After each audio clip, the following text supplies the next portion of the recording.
Heads up, because you are in the Hoodwood. I'm the Black Bandit, KJ Green, welcoming you to another edition of Sports from the Hoodwood for September 29th, 2022. Coming up this week, is college football's playoff limited to one realistic open spot a year? Is the media more focused on the dalliances of Ime Udoka than real crimes by Brett Favre? We'll have to look at the NFL Week 4. Only get better. That it's rap, Hoodwood High Five, and a final word about toxic sports culture. I'm coming at you. Strap yourself in, put your crash helmet on. Hoodwood is coming at you. Let's go. You're tuned in to Sports from the Hoodwood, the internet's foremost location for the most honest, unfiltered commentary and insight on the world of sports. Now, once again, here's Hoodwood's hometown hero, KJ Green. Reach of Hoodwood, where, like the mascot Snuffy says behind me, we don't serve pumpkin spice. I don't care what the season is.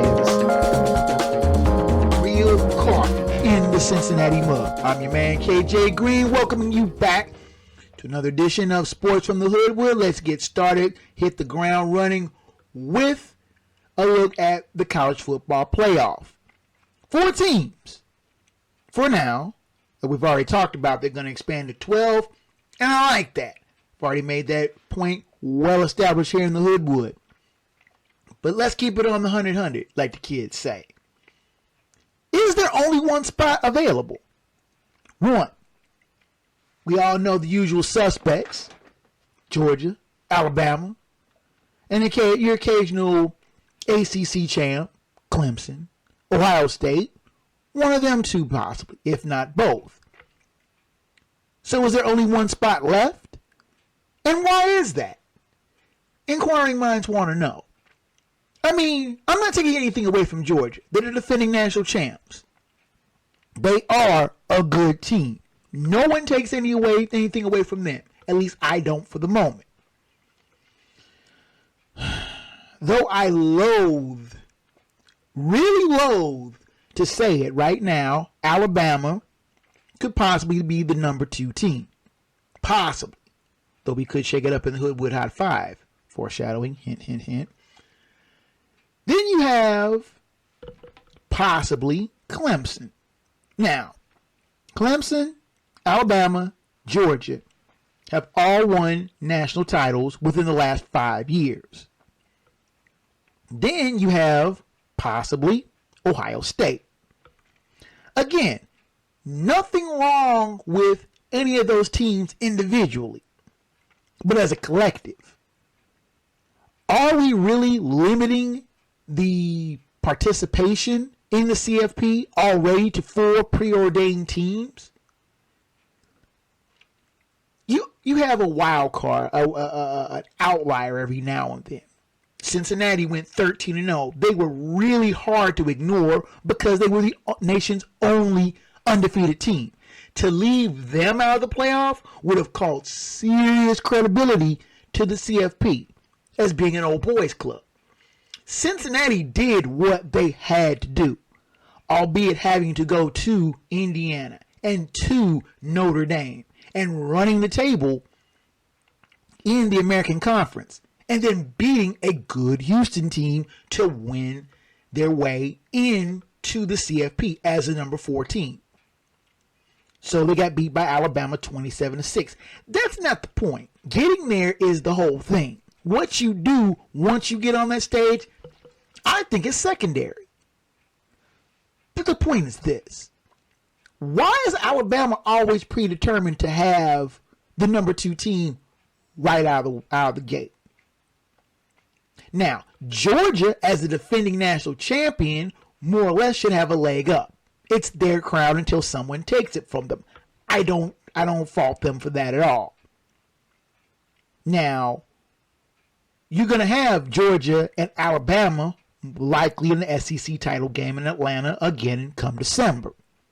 Unless you have a team like Kentucky, Tennessee, maybe, or some other wild card out of the SEC. Arkansas has eliminated itself, I think. And Texas A&M, they've got to go to Tuscaloosa. Good luck. Auburn, not this year. But you look at it, the way it's been set up the last few years, it seems like there's already been a preordained 2 or 3 teams already sitting in those high chairs that are waiting for a 4th team. Now, who could be that fourth team? Michigan, possibly. There are a few candidates that you could put in that 4th slot, but right now there's only 4 or 5 teams that are even on the radar for the CFP playoff. No, I mean, and I know it's almost like we're being redundant saying CFP playoff, CFP. But there's only 4 or 5 teams that have a legitimate chance to even be considered. Is that right? Now, we know this is going to be rectified, hopefully, when the CFP expands to 12 teams, something that I have long advocated. But is that going to be a built-in advantage for the SEC? A fail-safe for second and third place teams in the respective divisions who don't get to the conference championship to have a backdoor in to the CFP. I really hope that they don't do something like that. It makes it an SEC invitational tournament, and I don't want that. I want the 6 teams that have won their way in and 6 at-large teams. The 6 remaining best teams in the country, not the 6 remaining teams that 3 in the SEC and 2 in the Big Ten and 1 in the ACC. No, that's not the way this should work. Right now, the CFP is limited to 1 open spot. 1. Georgia and Alabama have already taken it, and almost pretty much guarantee you have a 3rd between either Clemson or Ohio State, one of the 2, if not both. And if it's both of them in, you've got nobody else in. What good is that? I mean, when you already know who's going to make the CFP in September. Shifting gears to media criticism, and I don't consider myself a part of the media. I consider myself just a scribe that speaks the truth. And I've done some reading, done some research, and the whole thing with Ime Udoka, coach of the Celtics, who has been suspended for a year because of sexual dalliances within his office, the way the rumors have been going that he's had some sort of encounter with people who've been subordinates to him. Messing around in the workplace is dangerous. You mess around with somebody that you work with, you're asking for trouble. Now, I can speak from experience, not because I've gotten in any trouble. Princess Katie, I met her mother, somebody I worked with. But that was 27 years ago. Never done it again since. But I digress. Ime Udoka messed around on his fiance, I believe it was his fiance, Nia Long. How could you tell? Excuse me. It doesn't make any sense. And I've seen guys mess around on beautiful women before. The David Justice Halle Berry thing comes to mind right off the top. You don't know what's going on between 2 consenting adults. You know, they may look beautiful together, but the female may be crazy. I'm not justifying what Udoka did. Not in the least. 1, you don't mess around on your fiancés. 2, you don't mess around with somebody you work with. That being said, the Celtics suspended Udoka for a year. Joe Mazzulla is going to be taking over the Celtics for the coming season. He's been thrown basically to the wolves, and he's going to get, for better or for worse, he's going to have to clean up this mess on the court, of course. That being said, what Udoka did, whether you approve it, disapprove it, or what the Celtics did or whatever, it makes no sense why it's getting so much press run. Everybody's been talking about it. I'm talking about it now. That being said, why is it that Udoka's dalliances are getting more press run than Brett Favre? Now, I speak about Brett Favre. He was longtime Green Bay Packers quarterback. He quarterbacked my Vikings for a couple of years, played a year at the Jets, Hall of Famer. But he is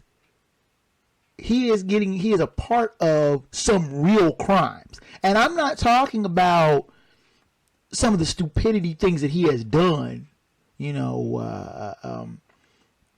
sexual harassment, drugs. Those have been real issues that Brett Favre has had to deal with. And I'm not downplaying those. I'm just saying that isn't as big as what he's looking at now. We're talking about real financial crimes. And working with the former governor of Mississippi to try to funnel funds from a welfare fund to him in a slush fund to try to fund a volleyball arena for his alma mater, which his daughter is now going to, Southern Mississippi. And the questions were asked: is this illegal? Can they do this quietly? Brett Favre knew what he was doing. Brett Favre knew that if it was uncovered, what he did would have serious repercussions. And the manner in which this money has been shifted in Mississippi, which is long been known as one of the poorest states in the nation, if not the poorest state, and has one of the highest rates of welfare recipients in the country. Money being moved. Now, comparing one to the other is like apples to oranges. But the media's fascination with the sexual dalliances or an affair of a basketball coach, not trying to get political, is almost the same as the media's fascination with the whole Bill Clinton, Monica Lewinsky thing. Was it stupid? Yeah, it was stupid. Did it rise to the level of impeachment? No. Should anybody beyond Hillary Clinton have cared about that? No. It's the same thing with Udoka. Should anybody care beyond his fiance? Should the Boston Celtics have suspended him for a year for this? Conduct unbecoming, especially if it was a subordinate, that could run the level of sexual harassment. Even if it was consenting adults and consensual acts, you're still asking. It's still a messy situation. That being said, why is it getting so much media run? Why should anyone care? Why should anyone even really care? When you have something to the level of financial impropriety, felony impropriety going on with a Hall of Famer trying to divert funds or trying to get money for things that he didn't do to get funneled to his alma mater and somewhere where his daughter is currently enrolled. There's something that's really, really, really wrong with this. And that it's not getting the exposure that it's supposed to is a real problem. And that More outlets need to be speaking upon that. You do a Google search on it now, you might get a few hits now, but not as many as you were getting a couple of days ago, a week ago, and this has been known for a while. This whole Udoka thing, in the grand scheme of things, means nothing. This Brett Favre thing will affect a lot of people, and it needs to be exposed for what it is. Stick time out. Come back with the NFL Week 4 predictions. Lord, last week was an absolute dumpster fire, but we're going to get better with it. Sports from the Hoodwood comes back at you after this.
You're tuned in to Sports from the Hoodwood, the internet's premier destination for no-nonsense commentary, thorough analysis, and logical insight on the world of sports. Now here's the man that Wikipedia and Google call for sports fact checks, your host, KJ Green. You are back in the Hoodwood, and let's get to NFL Week 4 picks, and let's call it what it was. We thought Week 2 stunk, and Week 3 was a garbage dump downwind in a heat wave in July. Oh, boy. My picks were worse than that Sunday night clunker and the first 2.5 quarters of that Monday night aberration. But seeing that we can go nowhere but up, let's get to the picks for your review, perusal, and approval. Now, all the times I'll be listing are in Eastern Daylight Time. Check your local listings or consult the 506.com website, which has a wonderful coverage map of the games that are being shown over the air in your area. Note if you are in the Miami or Cincinnati area, or the Twin Cities or New Orleans areas, those games will be provided to you locally as per NFL broadcast rules. Do check your local listings for the stations in your respective areas. Also note this is the first of 5 international games being played this season, and the Vikings-Saints game will be kicking off at 2:30 Greenwich Meridian Time, which is what the time difference makes for football for breakfast for most of the country.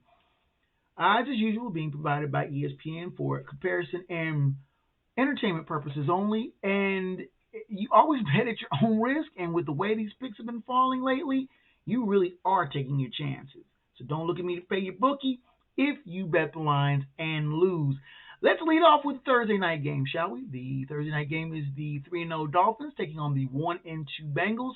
Game being played at Paycor Stadium in Cincinnati, 8:15 p.m. kickoff on Amazon Prime.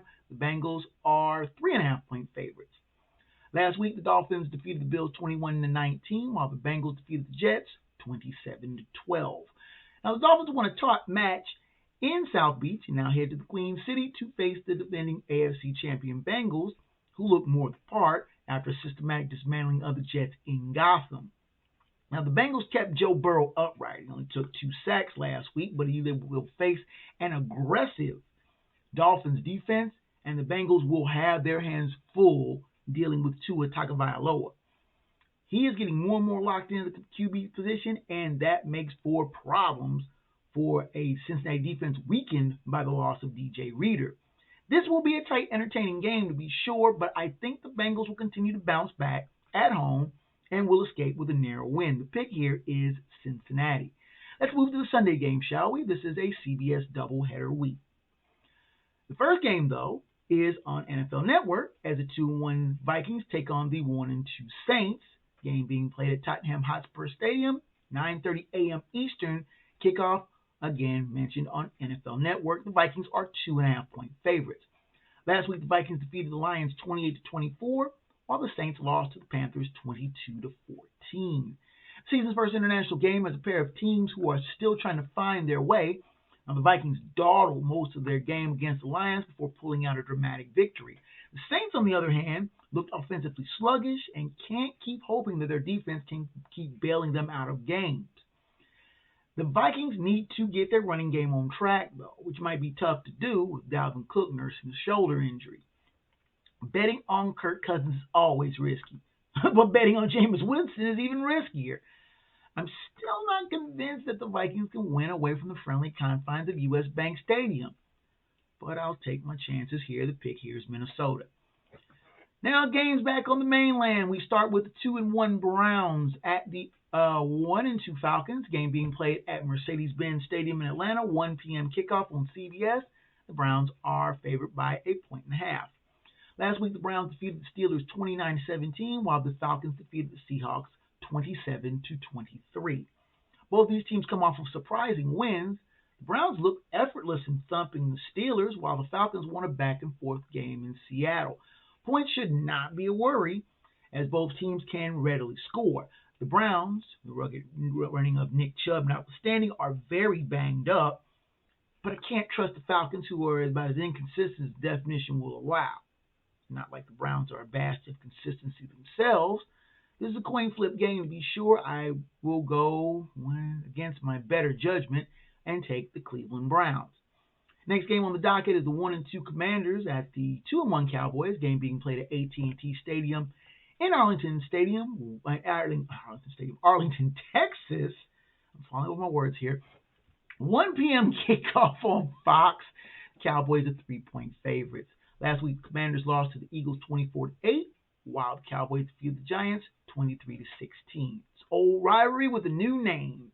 The Pokes woke from a slumbering performance in Gotham to beat the G-Man, while the Commanders' offense went AWOL last week at home against the Eagles. While I'm no Cooper Rush fan, he has Pokes playing decently, and the shine is coming off fast on Carson Wentz.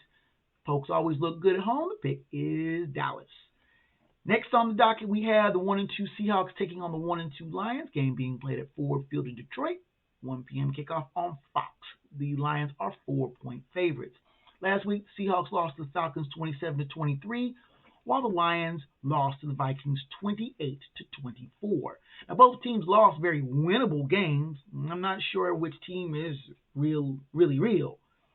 Now, the Seahawks' sputtering quarterback play has made them an extremely risky pick, especially on the road. But the Lions are about as risky as the definition will allow. The offense, when rolling, has high point potential, but their coaches make foolish gambles on certain plays, and that does cost them points, and in the case last week, games. West Coast teams going east for early games always worry me, but I'll take a chance, and I'll probably regret it. The pick here is Seattle. Next on the docket, we have the 1-2 Titans taking on the 1-1 Colts in Lucas Oil Stadium in Indianapolis. 1 p.m. kickoff on Fox.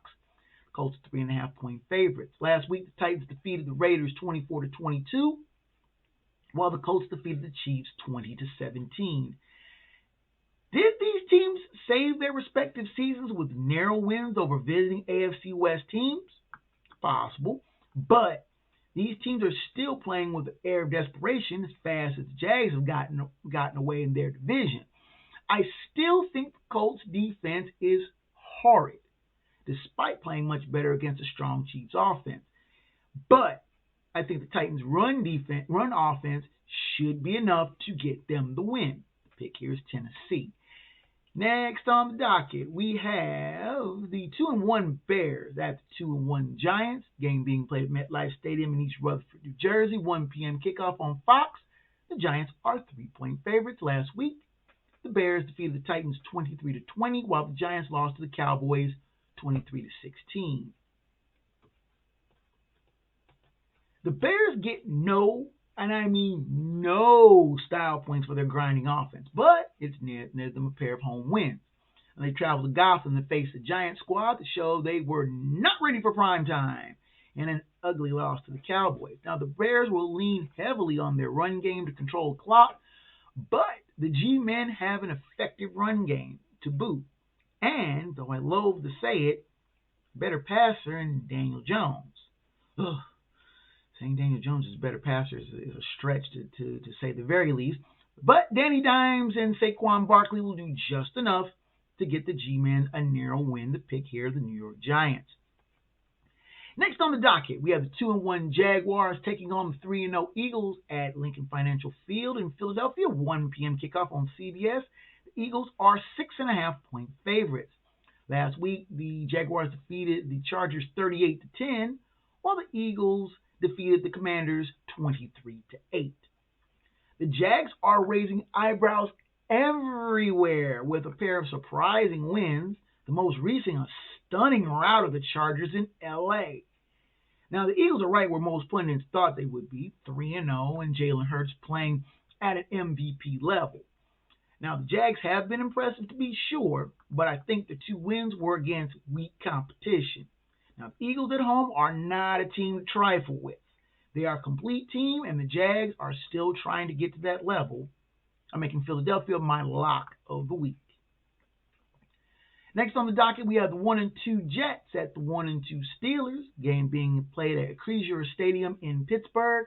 1 o'clock kickoff on CBS. The Steelers are 3.5-point favorites. Last week, the Jets lost to the Bengals 27-12, while the Steelers lost to the Browns 26-17.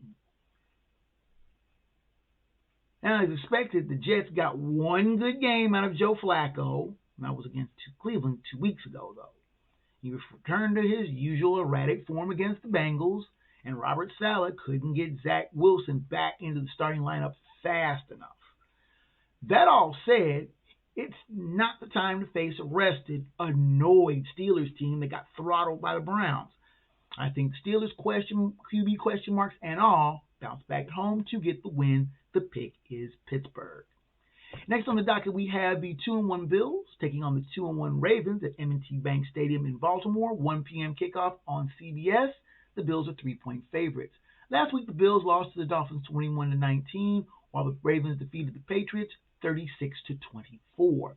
The Bills' atrocious clock management cost them a shot at beating the Dolphins in South Beach last week. They now have to face the whirling dervish that is Lamar Jackson and the Ravens. The Bills' magnificent defense has been weakened by injuries, and this is the wrong time to face a quarterback that has to be accounted for on every play. That said, something tells me that the Bills will be one of the few teams that might be able to contain him, possibly win a shootout. The pick here is the upset of the week. The pick is Buffalo. Next on the docket, we have the 1-2 Chargers taking on the 0-2-1 Texans. Game being played at NRG Stadium in Houston, 1 p.m. kickoff on CBS. The Chargers are 5-point favorites. Last week, the Chargers lost to the Jaguars 38-10, while the Texans lost to the Bears 23-20. Now, the Chargers played atrociously. I think that's the word of the week, atrocious. The examples have been numerous, far and wide. They got throttled at home by the Jags. And how do you get throttled at home by the Jags? At home. Really? But they hit the road to face a Texans team that has seemingly no clue how to close out games, especially close ones. Now, Justin Herbert is healthy. I have no doubt that the Chargers will carry the day. Herbert's health, however, is the question mark. Even being at home, I have no trust in the Texans. It'll be an ugly game for sure, but the Chargers do need this win to stay relevant in the AFC playoff picture. The pick here is the Los Angeles Chargers. Next up, we have the... Oh, did we hit the wall yet? Yeah. You know what? We'll do the late games here in just a moment.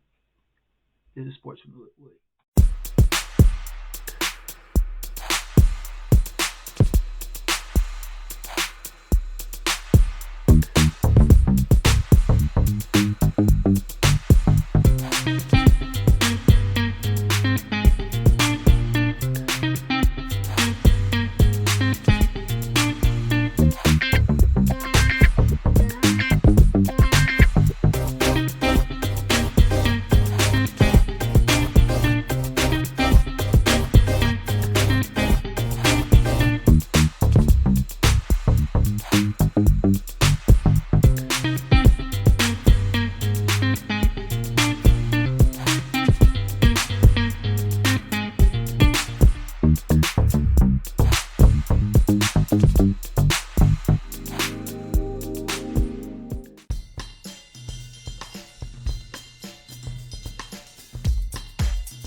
You are tuned in to Sports from the Hoodwood, the internet's foremost location for opinion, analysis, and insight on the world of sports.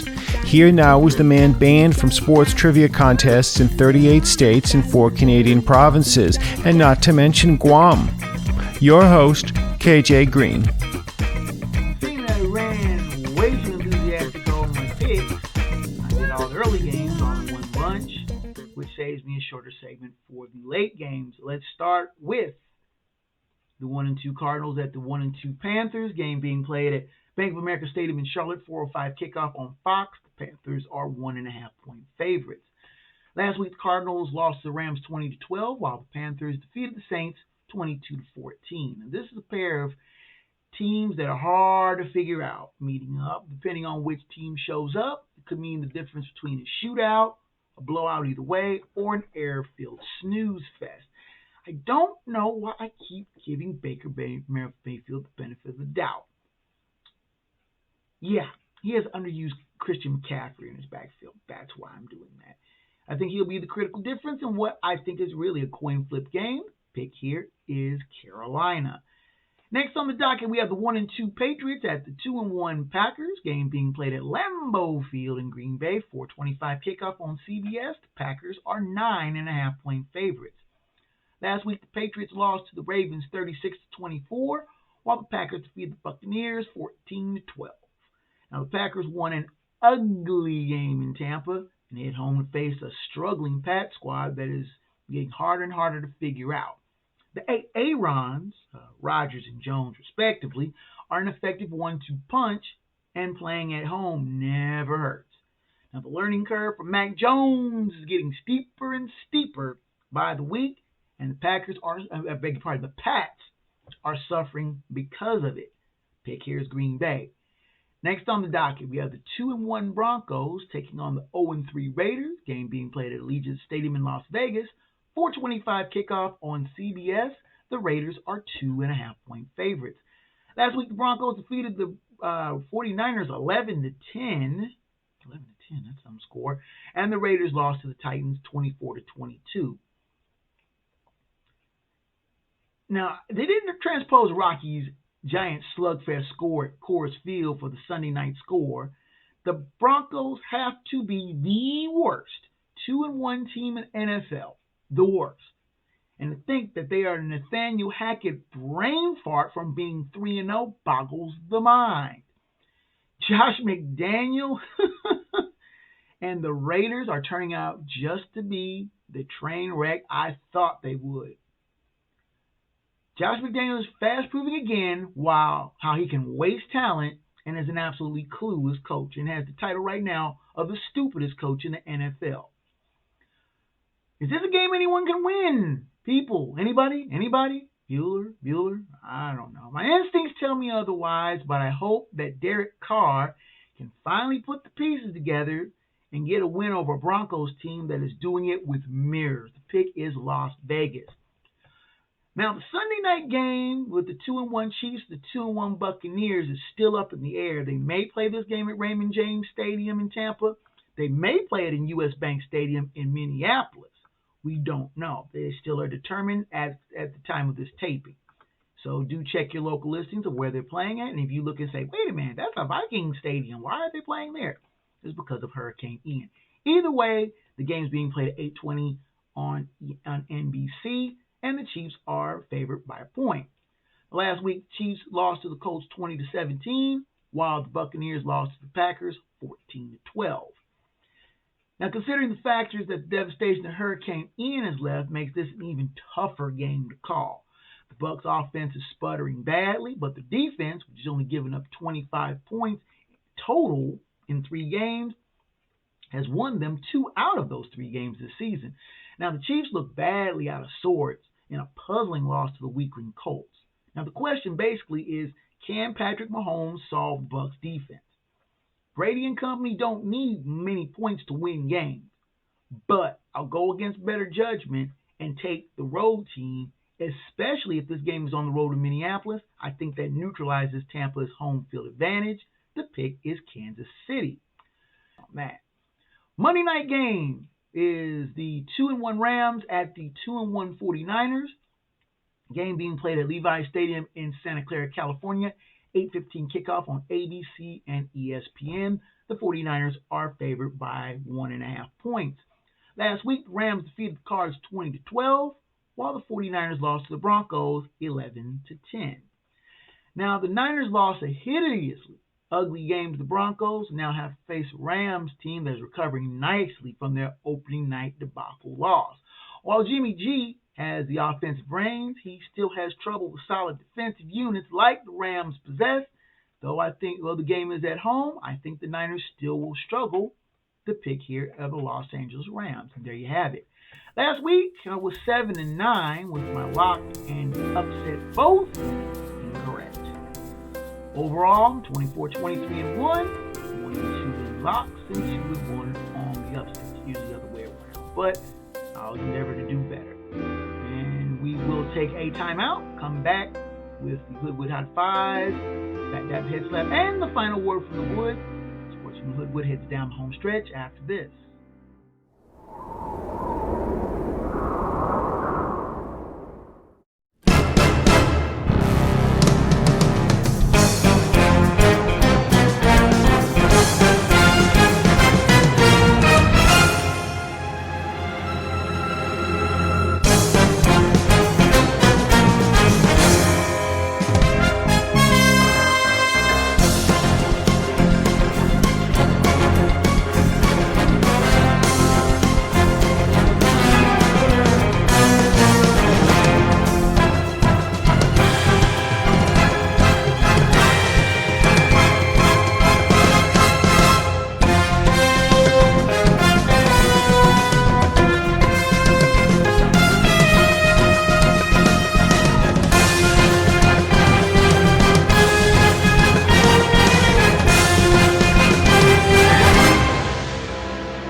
You're tuned into Sports from the Hoodwood, the internet's foremost location for no-nonsense commentary, insight, and opinions on the world of sports. Here now live in living color, black by popular demand, your host, KJ Green. Rounding third and headed for home here in the Hoodwood. Let's finish up strong with the Hoodwood Hot 5, Back Dap Head Slap, and the final word from the Wood. Our Hoodwood Hot 5 will go back to the rankings this week because I say there's a shakeup in the Hoodwood Hot 5 rankings. Let's start from number 5. The teams in the Hoodwood Hot 5 have been shaken up, but the order has. Number 5 is Clemson, who survived a wild 51-45 shootout with Wake Forest and now have to deal with 10th ranked NC State. I am openly rooting for NC State to win this game because if they knock off Clemson, guess who will have the number one longest streak, home winning streak in the country? That's right, the UC Bearcats. So I guess I got a little bias there. Number 4 is Michigan. They had a little trouble with Maryland, but they still remain unbeaten. This is the first time they didn't score 50 or more points, and they had their first road test going to Kinnick Stadium to take on Iowa. It'll be a real test for them if they can survive that. The way may be very well clear for them to run the table undefeated, even though they do still have Minnesota still on their schedule. Number 3, here's another one of the shakeups here. It's Alabama.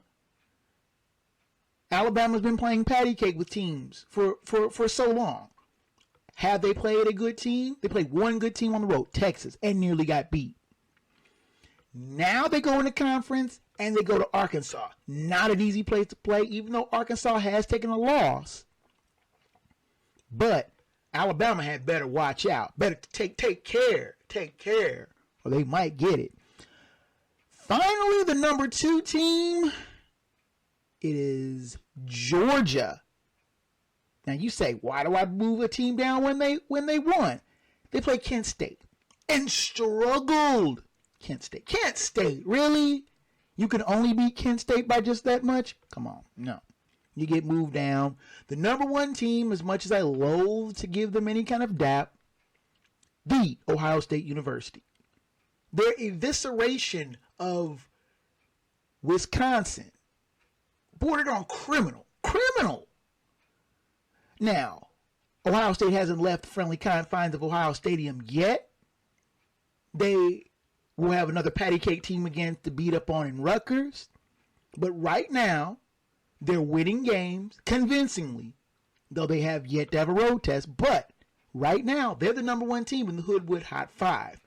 Before we get to Fat Dap and Head Slap, I want to make a quick correction. I said in my NFL picks that I was not sure about the Bucs-Chiefs game, if that game was going to be in Tampa or moved to Minnesota, which was an open viable venue to be used had the effects of Hurricane Ian been more devastating to the Tampa area. But they are going to play that game in Tampa in Raymond James Stadium on the Sunday night game, and I still maintain my pick is going to be Kansas City. So that's just a bit of a programming note for those who may have been wanting to figure out where that venue was at. Let's go to the Fat Dap and Head Slap of the week. Fat Dap of the week. Now, I could give it to Albert Pujols for a 700th home run. Congratulations. Could give it to Aaron Judge. Hit his 61st home run in Toronto on Wednesday night. But the real Fat Dap will go to a little guy. And you know how I love to take care of the little guys. Kansas. Not the basketball team, the football team is 4-0 after beating Duke 35-27 in Lawrence.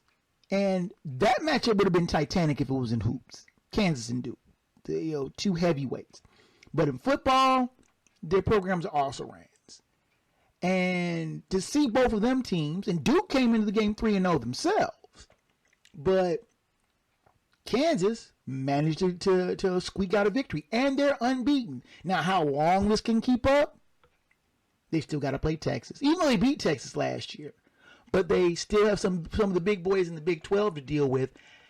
But it's good to see Kansas, the little guy, getting up off the deck for once. The head slap of the week. I could give it to Stephen F. Austin for that 98-0 drilling over the NAIA team, Warner College, which I've never heard of. I mean, I'm sorry. If I'm somebody that way, I'm fighting. I'm getting that game ended because y'all ain't gonna humiliate me 98-0. Now I can't really speak from experience because my alma mater, University of Cincinnati, got drilled by Penn State 30 years ago, 81-0. But that was a long time ago, and UC is not that weak anymore. But instead, the head slap will go to the U. The U. University of Miami. How far have the Hurricanes fallen? They used to be a feared team, a nationally respected team, someone who was in the conversation for national championships every year. They would get teams like my beloved Bearcats or Middle Tennessee to come in and beat them like a rag doll. But instead, remember, my Bearcats hosted Miami in 2015 and beat them. Al Golden ended up getting fired for that. So they finally got a Miami guy in there, Mario Cristobal. But he has not been able to right the ship. And the aforementioned Middle Tennessee State Blue Raiders, 20.5-point underdogs. Yeah, they went into Miami and thrashed the Canes 45-31. Since when does Miami get beat that bad by a Middle Tennessee State? Not taking anything away from the Blue Raiders. They did a hell of a job. But Miami giving up one big play after another, including scoring plays of 69, 71, and 98 yards. Miami, the U. For shame. Hang your head in shame. And now, without much further ado, let's go to the final word from the Wood. You know, I love to travel for sporting events. I've seen football games in venues that seat over 100,000. And you haven't lived as a football fan until you've seen the sporting spectacles at Ohio Stadium, the Big House in Michigan, or heard Rocky Top being sung full throw by the throng in Neyland Stadium, a venue that seats over 110,000. I've sat with bleacher bums at Wrigley and dined with Bill's Mafia in Buffalo. I've had barbecue in Kansas City and had Southern hospitality in a number of SEC venues. By and large, most of the fans are fun, friendly, and accommodating. I've hung with perfect strangers that have made me feel like family just to watch sporting events. Now, I am also a season ticket holder of my beloved alma mater in football, and we in our section take great pride in friendly razzing of the fans of the opponent who may sit near us. It's good-natured trash talking, to be sure, and at game's end, I always wish their fans safe travels back home, win or lose. That said, there are places that I would not go. I would never go to Philly or Detroit wearing Vikings colors, and it's risky to do so in Green Bay. To be sure, I've done the latter too, and have gotten the hostile treatment. Now, when the Vikings made a rare visit to Cincinnati to start the 2021 season to play the Bengals, I took a lot of heat wearing Vikings colors. And after the Bengals pulled out a 27-24 overtime win, I had more than a few drunken Bengals fans come up to me and yell F the Vikings in directly in my face. Now, I guarantee you, had the Vikings pulled out the win, there would have been a few drunken Bengals fans trying to pick a fight with me. Now, I root for who I want to, but it's not that crucial. Now, recently there have been a rash of fights and skirmishes at sporting events between so-called fans. Now, there was a video that went viral of a Dolphins fan filming himself screaming epithets and profanities at departing Buffalo Bills fans out of Hard Rock Stadium in Miami. He claimed later in his defense that he saw Bills fans in Buffalo jump visiting fans in restrooms. Now, having been to Buffalo, I find that very hard to believe. Now, I was in Buffalo a number of years previous for a critical Dolphins-Bills game. And though there were a lot of rowdy fans, they didn't rise to the level of high belligerence. That said, the level of animosity toward fans of the opposing teams has risen to nasty levels. I get that sports is tribalism. Your hood against ours. Fewer things unite a community than rallying around a sports team. I've been at Nippert when the Bearcats have been playing good and bad, and the fans live and die with their team. Now, Cincinnati was doubly blessed this past season when the Bengals made a surprise run to the Super Bowl.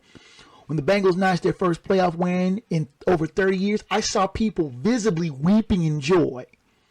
Sports has the power to unite. And when a team gives a cause to unite, it can bind people in all walks of life, colors, and creeds. All one had to do in the Cincinnati area last January or early February was to walk into any sports bar, restaurant, or tavern and shout, "Hoo Day," and you get hollers and cheers in return.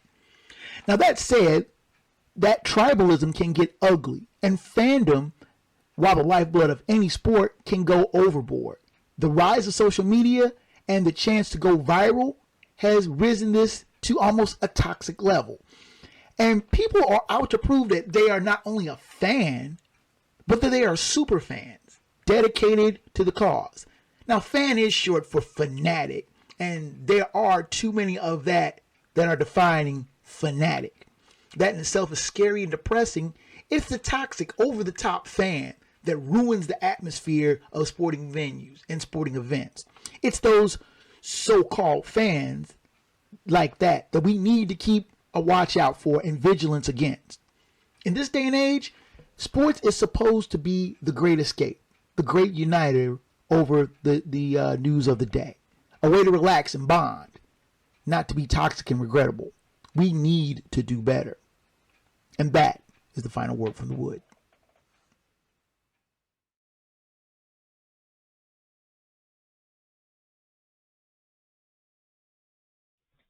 With the music coming up in the background, you know that means your time in the Hoodwood is just about done. I thank you so much for your visit again this week. If you'd like to send me an email, please do so. The email is kjgreen@blackbanditproductions.com. I try to respond in a timely fashion to questions, comments, show topics, and criticism.